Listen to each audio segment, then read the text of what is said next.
Hi guys, welcome to my channel. మనం ఈరోజు జరిగినటువంటి ఇంగ్లీష్ గ్రాండ్ టెస్ట్ కీని ఎక్స్ప్లెయిన్ చేసుకుందాం. Section A. So the proposal నుంచి ఒక ప్యాసేజ్ ఇచ్చున్నారు. Why is Lomov trembling all over. So first question, Lomov ఎందుకు షేక్ అవుతూ ఉన్నాడు, ఎందుకు వణుకుతూ ఉన్నాడు, ఎందుకు భయపడతా ఉన్నాడు? దానికి answer, he is trembling all over because he is very nervous and excited about proposing marriage. So చాలా నెర్వస్గా ఫీల్ అవుతూ ఉన్నాడు అండ్ మ్యారేజ్ ప్రపోజల్ గురించి మాట్లాడదామని వచ్చాడు కదా వాళ్ళ అంకుల్తో. సో అందుకు చాలా టెన్షన్ పడుతూ ఉన్నాడు అనమాట, చాలా నెర్వస్గా ఫీల్ అవుతూ ఉన్నాడు and excited at the same time. So ఇది రాయాలి. సెకండ్ది, what does Lomov think will happen if he hesitates or looks for real love. So real love కోసం వెయిట్ చేస్తూ ఉంటే ఏం జరుగుతుంది ఫ్యూచర్లో అని లోమో అనుకున్నాడు. He thinks he will never get married. So పెళ్ళి కాదని చెప్పి అనుకున్నాడు అనమాట. ఎందుకంటే అప్పటికే చాలా లేట్ అయింది, తనకు 35 years ఏజ్, క్రిటికల్ ఏజ్ అది. సో ఇంకా రియల్ లవ్ కోసం ఎదురు చూస్తూ ఉంటే అతనికి ఇంకా జన్మలో పెళ్ళి కాదు అని చెప్పి తను అనుకున్నాడు అనమాట. Third one, what is Lomov's main concern about waiting too long to get married. So పెళ్లి చేసుకోవడానికి ఎక్కువ కాలం వెయిట్ చేస్తే ఏమవుతుంది, అతని మెయిన్ కన్సర్న్ ఏంటి లోమోది? He will never get married. So ఎక్కువ కాలం వెయిట్ చేస్తే, తన ఏజ్ ఆల్రెడీ 35 అనమాట, ఇంకా ఎక్కువైతే ఇంకా పెళ్ళి అవ్వదని చెప్పేసి అది తన మెయిన్ కన్సర్న్, భయపడతా ఉన్నాడు. What age does Lomo consider to be critical for marriage. So పెళ్లి చేసుకోవడానికి క్రిటికల్ ఏజ్ ఏది తన దృష్టిలో, లోమో దృష్టిలో అంటే 35 years అనమాట. Fifth one, which symptom does Lomo not mention experiencing due to his excitement. So తను చాలా ఎక్సైట్మెంట్గా ఉన్నప్పుడు కొన్ని లక్షణాలు కనపడ్డాయి అంటే తన బాడీలో, ఏది ఇక్కడ మెన్షన్ చేయలేదు. ట్రెంబ్లింగ్ లిప్స్ ఉంది, ట్విచ్ ఇన్ హిస్ ఐబ్రో ఉంది, హెడేక్ అనేది లేదనమాట. So option A. Next question number 6 to 10, tiger in the zoo నుంచి ఒక స్టాంజా ఇచ్చున్నారు. What words are use to describe the movements and actions of the tiger in the cage and in the wild. So కేజ్లో ఉన్న tiger గురించి, వైల్డ్లో ఉన్న tiger, వాటి యొక్క మూమెంట్స్ని describe చేయడానికి, మూమెంట్స్ని, యాక్షన్స్ని ఏం పదాలు యూజ్ చేశారు? ఇక్కడ ఉన్నాయన్నమాట, కొన్ని పదాలు ఉన్నాయి. స్టాక్స్ అని ఒకటి, లర్కింగ్ అండ్ స్లైడింగ్, ఈ మూడు. సో స్టాక్స్, లర్కింగ్, స్లైడింగ్, అవి మూడు రాయాలి. What was the mood of the tiger in the cage. కేజ్లో ఉన్న టైగర్ యొక్క మూడ్ ఎలా ఉందంటే యాంగ్రీగా ఉంది, క్వయట్ రేజ్ అంటాం. సో కోపం వస్తూ ఉంటుంది దానికి, బట్ ఏం చేయలేని పరిస్థితి కదా. సో ఈ క్వయట్ రేజ్ అనేది దాని యొక్క మూడ్, ఇది రాస్తాం. Next 8th one, where is the tiger in the first stanza. So first స్టాంజాలో టైగర్ ఎక్కడ ఉంది? Few steps of his cage అన్నాం కదా. సో కేజ్లో, a cage in the zoo. Why would the tiger lurk in shadow and slide through the long grass. అది దాక్కొని, అంటే దేనైనా అటాక్ చేయడానికి ముందు ఈ త్రూ ద లాంగ్ గ్రాస్, గడ్డిలో దాక్కొని ఉంటుంది అని చెప్పారు. ఎందుకు అలా దాక్కొని ఉంటుంది? లర్కింగ్ ఇన్ ద షాడో అంటే సీక్రెట్గా కనిపించకుండా ఉంటుంది. ఎందుకంటే to hunt the deer unsuspectingly, అనుమానం రాకుండా ఆ డీర్ని హంట్ చేయడానికి అనమాట, వేటాడడానికి. Why do the deer pass near the water hole. So ఆ వాటర్ హోల్ దగ్గరికి, ఆ వాటర్ ఉన్నటువంటి ఏరియాకి ఎందుకు వస్తుంది ఆ డీర్? ఎందుకు వస్తుంది? Grass, feed on the grass, to drink water, లేదంటే టైగర్ నుంచి హైడ్ కావడానికి, వాటర్ తాగడానికి వస్తుంది వాటర్ హోల్ దగ్గరికి. So option B. Next questions 11 to 15. So ఇక్కడ ఒక ప్యాసేజ్ ఇచ్చున్నారు, సప్లిమెంటరీ రీడర్ ద నెక్లెస్ నుంచి.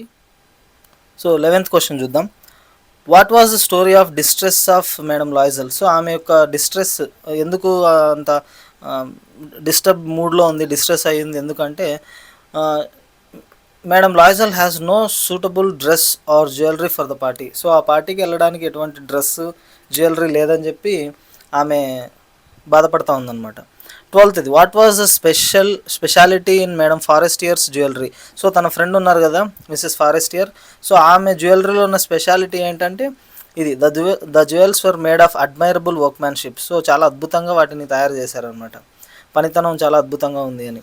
Next 13th, how did Madam Loisel feel wearing the jewels. So అది వేసుకున్న తర్వాత ఎలా ఫీల్ అయిందంటే, she felt proud. So option B.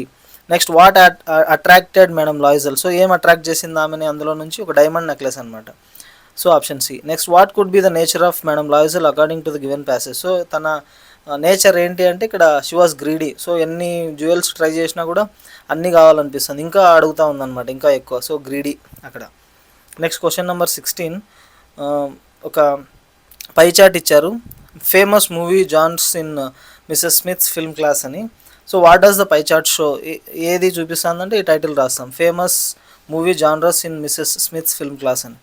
Next, what is the most famous movie genre in Mrs Smith's class. ఏంటి famous అంటే ఎక్కువ ఏది ఉందని, కామెడీ అనమాట. సో కామెడీ 27% అని రాస్తాం. What is the percentage of the genre horror in Mrs Smith's class. So హారర్కి ఎంత ఉంది పర్సంటేజ్ అంటే 11% అనమాట. So option C. Next after comedy which genre is favoured in Mrs Smith's class. So comedy తర్వాత place దేనికి ఉందంటే యాక్షన్కి అనమాట. So option A. Next correct statement రాయమన్నారు. Both drama and romance are given equal weightage in the pie chart. ఇది correct answer అనమాట. రెండింటికి 14% ఉంటుంది. సో అవి రెండు same. So option A is the correct statement అక్కడ. Next question number 17. ఒక passage ఇచ్చారు, 5 సెంటెన్సెస్ ఉన్నాయన్నమాట. వాటిని ఆర్డర్లో రాయాల్సి ఉంటుంది. సో ఆర్డర్లో రాయాలంటే మనం ఒక ట్రిక్ చెప్పున్నాం కదా, there was a village suffering from frequent droughts. So passage అని చదవకోకుండా ఫస్ట్ సెంటెన్స్ని మనం చదవాలా. సో ఈ సెంటెన్స్ ఎక్కడుందో ఎతకాలన్నమాట. ఫస్ట్ లైన్లోనే ఉంది, అందుకే నెంబర్ 1 అని పెట్టుకున్నాను పక్కన. Next B, the villagers found an injured bird near the river and they took care of it. అది ఎక్కడుందంటే సెకండ్ సెంటెన్స్లో ఉంది. సో నేను ఇక్కడ నెంబర్ 2 అని రాసుకున్నాను. ఇట్లా సి వచ్చేసి 6th లైన్లో, డి వచ్చేసి 8th లైన్లో, ఈ వచ్చేసి 10th లైన్లో ఉంటుంది. ఇప్పుడు వాటికి నెంబరింగ్ ఇచ్చుకున్నాం కదా, ఈ నెంబర్స్ని అసెండింగ్ ఆర్డర్లో రాయాల్సి ఉంటుంది. సో నెంబర్ 1 ఏంటి ఏ, నెక్స్ట్ సెకండ్ ప్లేస్ ఏంటి 2, బి, దాని తర్వాత 6 కదా C, next 8, 10. So D, A B C D E, ఇది కరెక్ట్ ఆర్డర్ అనమాట. ఈ విధంగా చేస్తే మనకు సింపుల్గా చేసేయచ్చు, ఆ ప్యాసేజ్ చదవనవసరం లేదు. Next section B, grammar and vocabulary చూద్దాం. 18th question. I was sitting on a chair it collapsed. So combine with which అన్నారు. I was sitting on a chair it collapsed, I was sitting on a chair which collapsed అని రాయాలి. లేదంటే a chair which I was sitting on collapsed, ఇట్లా కూడా రాయొచ్చు అనమాట. A chair which I was sitting on is collapsed, లేదా just collapsed, అక్కడ is లేదు కాబట్టి. సో ఇట్లా రాసినా కరెక్టే. Next passive voice. They will announce the results tomorrow. So దీన్ని ప్యాసివ్లోకి మార్చాలా అంటే subject they, so verb will announce and object వచ్చేసి ద రిజల్ట్స్. ఆబ్జెక్ట్స్ ముందు రాస్తాం కదా, ద రిజల్ట్స్. ఈ మోడల్ వర్బ్స్ వచ్చినప్పుడు బి యాడ్ చేస్తాం. So will be, the results will be, verb V3లో announced tomorrow, the results will be announced tomorrow. ఇది correct passive voice. Next reported స్పీచ్లో రాయమన్నారు. He said what were you doing with these keys. So interrogative sentence ఇచ్చారు. So asked అని రాస్తాం, reporting verb. He asked what I was doing with those keys. So ఇది correct speech అనమాట. Next suitable prepositions. The book is full dash interesting stories, full of interesting stories, and she is good at playing chess. So good at playing chess. Next editing passage. The mobile phone users should keep in their mind that while drive, while అనేది continuous tense కదా, so while అంటే కంటిన్యూస్లో వాడతాం. So driving V4 రాయాలి. While driving they should not used అన్నారు. So modal verbs వచ్చినప్పుడు V1 ఉంటుంది అనమాట. షుడ్ ప్లస్ V1, యూజ్డ్ కాదు, use just. Next it is dangerous to excessive surfing of mobility. Surfing of mobility కాదు, surfing of mobile phone may entailing. So may modal verb వచ్చిన V1 entail. Next suitable articles. He is dash honest man. So honest, H అనేది consonant అయినప్పటికీ vowel sound కదా, so H silent అనమాట. Honest man. So an. The sun rises in the east, the an the. Next repeated action అనమాట. Would or use to. During my previous interview I was shy అన్నారు. So ఇది దాని ప్లేస్లో use to రాస్తాం. During my previous interview comma I use to be shy. So be form రాయాలన్నమాట, main verb కాదు కాబట్టి. Helping verb ఉన్నప్పుడు be form use చేస్తాం. I use to be shy. Next when we were children we played hide and seek every evening. So played, ఇక్కడ main verb played ఉంది, దాని ప్లేస్లో use to plus V1 రాయాలి. When we were children comma we use to play hide and seek every evening. Next noun modifiers. This is a house it has red roof. So ఇది noun అనమాట. దీనికి సంబంధించి descriptive elements ఇక్కడ ఉన్నాయి, adjectives. వాటిని adjective ఫామ్లో ఇక్కడ నౌన్ని modify చేస్తాయి కాబట్టి అడ్జెక్టివ్స్ అంటాం. ఇటు రాస్తాం. This is a red roofed house. ఈ నౌన్కి ముందు వచ్చేలాగా ప్లాన్ చేయాలన్నమాట. This is a red roofed house. Next I bought a table it is made of wood. So I bought a wooden table అని రాస్తే సరిపోతుంది. Next suitable advice. Your brother is paying no attention while crossing the busy street.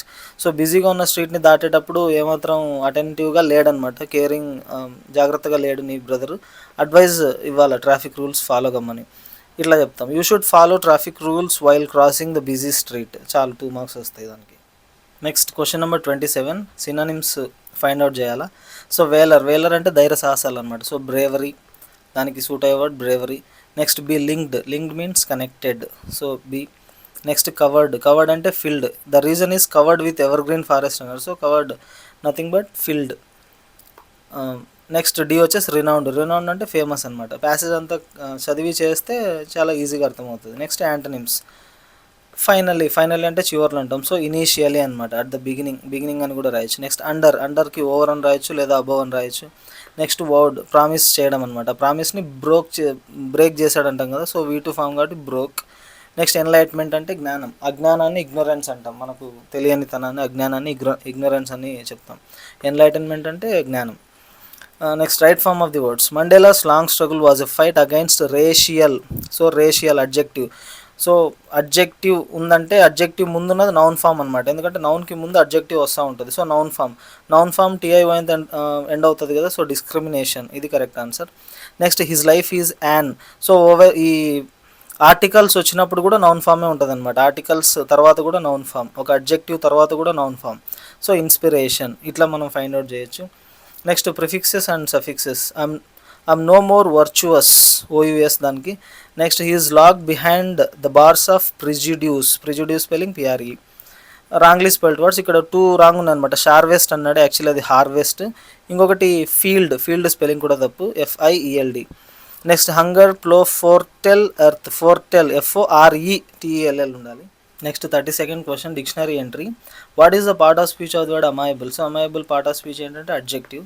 Next antonym రాయాలి. అమైబుల్కి antonym opposite word అనమాట, rude. Next వచ్చేసి phrasal verbs and idiom, own sentences. Hand in అంటే submit చేయడం అని అర్థం. I will hand in my homework tomorrow.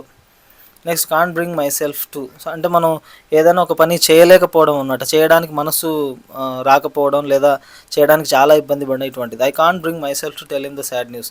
So అతనికి sad news ఒకటి జరిగింది, అతనికి చెప్పాలంటే నేను చెప్పలేకపోతున్నాను అని చెప్పి. Next matching. Part A words ఉంటాయి, పార్ట్ బి వాటి మీనింగ్స్ ఉంటాయి, మ్యాచ్ చేయాలి. హ్యాండ్ ఇన్ అంటే ఇందాకే చెప్పాం, సబ్మిట్ చేయడం, submit to an authority. Next move up అంటే నెక్స్ట్ లెవెల్కి అనమాట, be promoted. Next plunge in, డైరెక్ట్గా ఒక టాపిక్ వెళ్ళిపోవడం. నెక్స్ట్ మేకప్ ఫర్ అంటే compensate. So ADCB is the correct answers for that. Next section C, creative expression. ఇక్కడ conversation రాయాలన్నమాట. కిసా గౌతమి మన లెసన్ చదివాం కదా, you have read the story of Kisa Gotami the sermon at Benares lesson నుంచి. And bereaved only son at young age. So తన కొడుకుని కోల్పోయి ఉంటుంది చిన్న వయసులోనే. You also read how Buddha tried to teach her that death was inevitable. So చావు అనేది compulsory, వాటి నుంచి ఇన్ఎవిటబుల్ అంటే దట్ క్యాన్ బి అవాయిడెడ్ అనమాట, దాని నుంచి మనం తప్పించుకోలేం. సో ఆ లెసన్ మనకి బుద్ధుడు చెప్పాడు అక్కడ. The story made you emotional and field your heart with grief. So ఆ స్టోరీ చదివిన తర్వాత చాలా ఎమోషనల్గా ఫీల్ అయ్యావు, నీ మనసంతా బాధతో నిండిపోయింది. ఈ హోల్ స్టోరీని నువ్వు మీ ఫాదర్తో చెప్పావన్నమాట. సో నీకు నీ ఫాదర్కి మధ్య కాన్వర్జేషన్ రాయాలి ఆ లెసన్ గురించి. లేదంటే బీలో diary entry. So the black aeroplane లెసన్లో ఆ పైలట్ సేఫ్గా ఇంటికి చేరుకుంటాడు కదా, సో తన టెర్రిబుల్ ఇన్సిడెంట్ని తన భార్యతో తన ఫ్యామిలీతో షేర్ చేశాడనమాట. దాని తర్వాత ఆ పైలట్స్ వైఫ్ సో చాలా భయపడింది, దాన్నే బ్లెస్సింగ్ ఇన్ డిస్గైజ్ లాగా ఫీల్ అయిందనమాట. అంటే పైకి కనిపించడానికేమో చాలా ఒక డేంజరస్ సిచ్యువేషన్ లాగా, కానీ బ్లెస్సింగ్, అందులోనూ ఒక బ్లెస్సింగ్ లాగా బ్లాక్ ఏరోప్లేన్లో పైలట్ వచ్చి సేవ్ చేశాడు కదా అంత డిఫికల్ట్ సిచ్యువేషన్లో కూడా, అలా ఫీల్ అయింది. సో మీరు పైలట్స్ వైఫ్ లాగా ఇమాజిన్ చేసుకొని ఆమె యొక్క డైరీ ఎంట్రీ రాయాలన్నమాట, పైలట్ది కాదు, పైలట్ వైఫ్ది. Next 36A, suppose you are very much worried about the problem of increasing stray dogs in your area. So మన ఊర్లో వీధి కుక్కల ప్రాబ్లం ఎక్కువైందనమాట, సో మనం వాటి గురించి బాధపడుతున్నాం. Recently your sister was also attack by a dog and received necessary treatment. So రీసెంట్గా మీ సిస్టర్ కూడా కుక్క అటాక్ చేసింది అండ్ హాస్పిటల్కి వెళ్ళి ట్రీట్మెంట్ కూడా తీసుకున్నారు అనుకోండి. You learn about the removal of stray dogs for certain areas such as schools, hospitals and bus stations and felt relieved. So కొన్ని ఏరియాస్లో అంటే స్కూల్స్ లేదా హాస్పిటల్స్, బస్ స్టాండ్స్లలో ఆ కుక్కల్ని లేకుండా చేస్తున్నారనే విషయం నీకు తెలిసింది, నువ్వు చాలా రిలీఫ్ ఫీల్ అయ్యావు. Right a letter to the municipal commissioner expressing your concern and requesting immediate measures to ensure public safety and create awareness among residents. So నువ్వు మున్సిపల్ కమిషనర్కి లెటర్ రాయాల్సి ఉంటుంది అనమాట. వాటి యొక్క ప్రాబ్లమ్స్, స్ట్రే డాగ్స్ వల్ల ఎదురవుతున్నటువంటి problems గురించి వివరిస్తూ ఇమీడియట్ సేఫ్టీ కోసం, పబ్లిక్ సేఫ్టీ కోసం ఇమీడియట్ మెజర్స్ ఏం తీసుకోవాలి, ఎలా ఆ రెసిడెంట్స్లో అంటే అక్కడ ఉన్నటువంటి పీపుల్లో ఎలా అవేర్నెస్ క్రియేట్ చేయాలనే దాని గురించి వివరిస్తూ ఒక లెటర్ రాయాల్సి ఉంటుంది మున్సిపల్ కమిషనర్కి. లేదా script for speech. A baker from Goa, Coorg and tea from Assam are the best examples of instigating the desire for travel and tourism. So ఈ ప్రయాణాలు ట్రావెల్ అండ్ టూరిజం గురించి చాలా ఇంట్రెస్టింగ్ డిజైర్ని క్రియేట్ చేస్తాయి అన్నమాట ఈ 3 లెసన్స్. నువ్వు చదివావు. So importance and advantage of tourism గురించి ఒక స్పీచ్ ఇవ్వాలి. Next 37th A. Description. In the story A Question of Trust, Horace Danby, a thief who sees himself as honest, is tricked by a woman who pretends to be the owner of house he plans to rob. So ఈ లెసన్లో హోరేస్ డాన్బీ ఉంటాడు కదా, తనేమో ఆనెస్ట్గా feel అవుతూ ఉంటాడు. ఒక lady చేతిలో మోసపోతాడు కదా, ఓనర్ ఆఫ్ ది హౌస్ అని చెప్పి ఆమె మోసం చేస్తుంది ఇతన్ని. She out smarts him and leaves him to get caught. So ఆమె ఇతన్ని బోల్తా కొట్టించి అతన్నే పోలీసులకు పట్టిస్తుంది. సో హోరేస్ డాన్బీ యొక్క ఫీలింగ్స్ని మీరు డిస్క్రైబ్ చేయాలన్నమాట. ఆమె ఎలా మోసం చేసింది, ఈ నమ్మకం గురించి చెప్పాడు కదా, ఆ దొంగల్ని ఆనర్ అమాంగ్ థీవ్స్ అని చెప్పాం. So honesty, trust in life, వాటి యొక్క ఇంపార్టెన్స్ని కూడా వివరిస్తూ డిస్క్రిప్షన్ రాయాల్సి ఉంటుంది. లేదా ఒక tree diagram. Next branches of literature అని చెప్పి poetry, drama, novels, short stories, అందులో ఉన్నటువంటి ఈ సబ్ బ్రాంచెస్ గురించి వివరిస్తూ ఒక ప్యాసేజ్ రాయాల్సి ఉంటుంది. సో మీ అందరికీ అర్థమైంది అనుకుంటున్నాను. Thank you for watching.